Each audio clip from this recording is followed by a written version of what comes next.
thing to end well.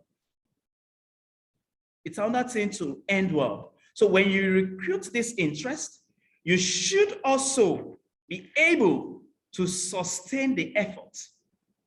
And lastly, you should also be able to provide the students with means of regulating themselves. How can all of this be done? Using technology. Using digital tools to engage learners through multiple engagement. You see, you promote collaboration. And what are the tools that can be used to pronounce? Okay, before I go into collaboration, let me give you an instance of how you use digital tool to recruit student interest. For example, say you are a computing teacher and the topic for the day is the internet. You want to teach the student about the internet. One way of recruiting interest, if I were to be the teacher, I will come into the class and use my digital tool, say Padlet. Padlet is a great digital tool.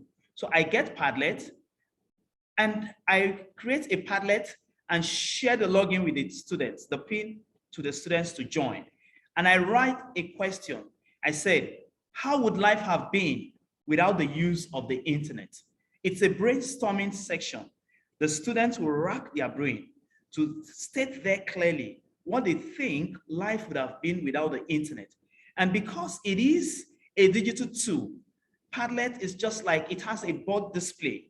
So once they are sending in their feedback, everybody in class sees it on the multimedia board. Every response that comes in, it's seen.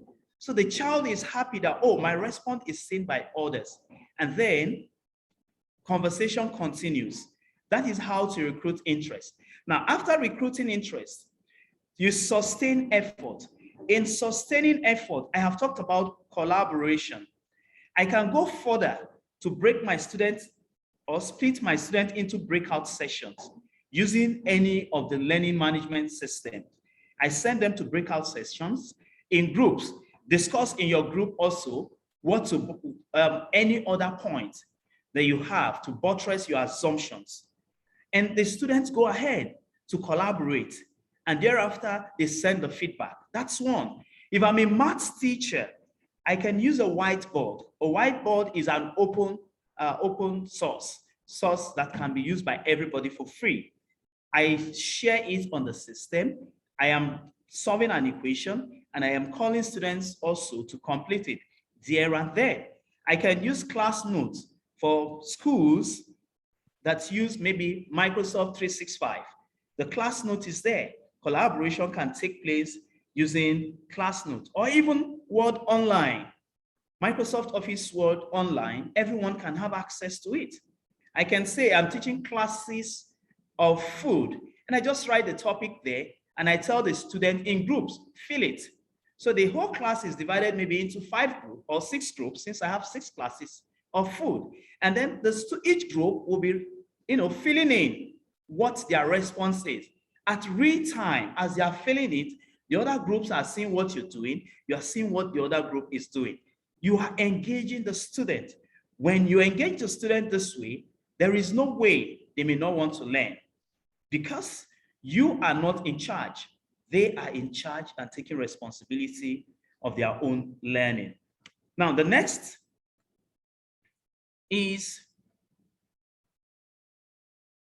you facilitate individual choice and independence. Now, I said earlier, one size cannot fit all. So for a pedagogy that has been blended with technology, you will be able to allow students to make choice and be independent in their learning. What do they want to use? For example, I may say, create a presentation of why you think coding is the language of the future. Sorry, I'm using computing terminologies because that is what I do.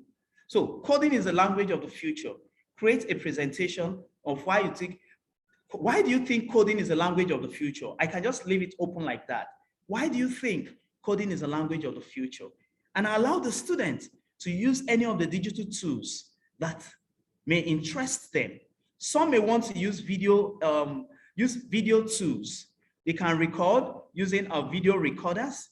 Some may want to use maybe Sway. Sway is a digital platform that allows you to combine pictures